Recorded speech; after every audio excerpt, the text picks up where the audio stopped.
روایت ہے حضرت انس رضی اللہ تعالی عنہ سے، حضور نے فرمایا ارحم امتی بے امتی ابو بکر، میری امت میں میری امت پر سب سے زیادہ نرم دل ابو بکر ہے، واشدہم فی امر اللہ عمر، اور اللہ کے معاملات میں اس کے امور میں سخت ترین شخص جو ہے اس کا نام عمر ہے، واصدقہم حیاء عثمان، اور جو حیا میں جو ہے وہ سب سے آگے ہے وہ عثمان ہے، اور ایک روایت میں وَأَقْضَاهُمْ عَلِيٌّ، اور لوگوں میں سب سے زیادہ جو فیصلہ کرنے والا ہے، جو سب سے بڑا قاضی ہے وہ علی ہے۔ اور پھر حضور نے فرمایا وَأَفْرَدُهُمْ زید بن ثابت رضی اللہ تعالی عنہ، اور علم فرائض کا سب سے زیادہ جاننے والا زید بن ثابت ہے، وَأَقْرَأُهُمْ ابی بن قعب، اور سب سے بڑا قاری میری امت میں ابی بن قعب ہے، وَعَالَمُهُمْ بِالْحَلَالِ وَالْحَرَامِ معاذ بن جبل، اور حلال و حرام کو سب سے زیادہ جاننے والا معاذ بن جبل ہے، وَلِكُلِّ أُمَّةٍ أَمِينٌ، اور ہر امت کا کوئی امین ہے، وَأَمِينُ هَذِهِ الْأُمَّةِ ابو عبیدہ بن الجراح، اور اس امت کا امین ابو عبیدہ بن جراح ہے رضی اللہ تعالی عنہ۔ حضور علیہ السلام کے سارے صحابی مختلف پھول ہیں۔ آج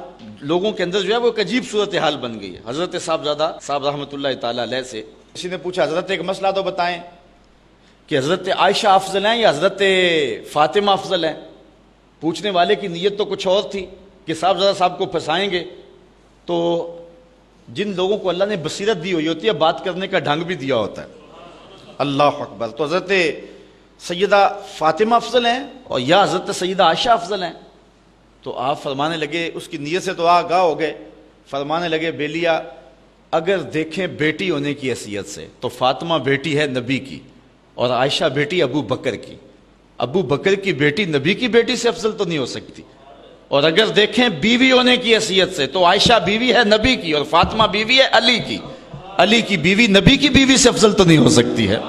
اور اس کا منہ بند ہو گیا۔ تو اس طرح سے آپ نے جو ہے وہ گفتگو فرمائی۔ تو کسی کو کوئی، حضور نے یہ سارے صحابہ کی شان میں بیان فرمایا، کوئی اس شان کا مالک تھا، کوئی اس شان کا مالک ہے، کسی کو ہیبر الامہ کہا، کسی کو امین و حاضر الامہ کہا، کسی کو کہا کہ میرے ماں باپ اس پہ قربان، حضرت سعد کے لیے کہا ارم یا سعد فدا کا امی وابی، سارا زمانہ حضور کو کہتا ہے کہ حضور میرے ماں باپ آپ پہ قربان، لیکن حضرت سعد کے کمان کے چلے میں تیر چڑھایا، کہا ارم یا سعد فدا کا امی وابی، سعد تیر پھینکو تیرے اوپر محمد کے ماں باپ قربان، وہ بھی اعزاز دیا نا، وہ بھی عزت دی۔ تو کوئی حضور کا رازدان ہے، کوئی حضور کا خادم ہے، کوئی صاحب النال ہے، حضور السلام کے نالین اٹھاتا ہے۔ بلال کا مرتبہ رضی اللہ تعالیٰ عنہ کا اپنا ہے کہ کہا کہ اے حذیفہ سنو، پھر جو تمہارا مطالبہ تھا وہ تو پورا ہو گیا، ایک میری بات بھی سنو، یہ میرے پاس فرشتہ آیا ہے جو آج سے پہلے کبھی دھرتی پہ آیا نہیں ہے، اور اللہ سے خصوصی اجازت لے کر میری زیارت کے لیے آیا ہے، اور مجھے بتانے آیا ہے کہ آپ کی بیٹی فاطمہ جنتی عورتوں کی سردار ہے اور آپ کے بیٹے حسن اور حسین جنتی جوانوں کے سردار۔ اللہ تعالیٰ جل شانہ آل و اصحاب نبی کی عظمت کو ماننے کی توفیق نصیب فرمائے۔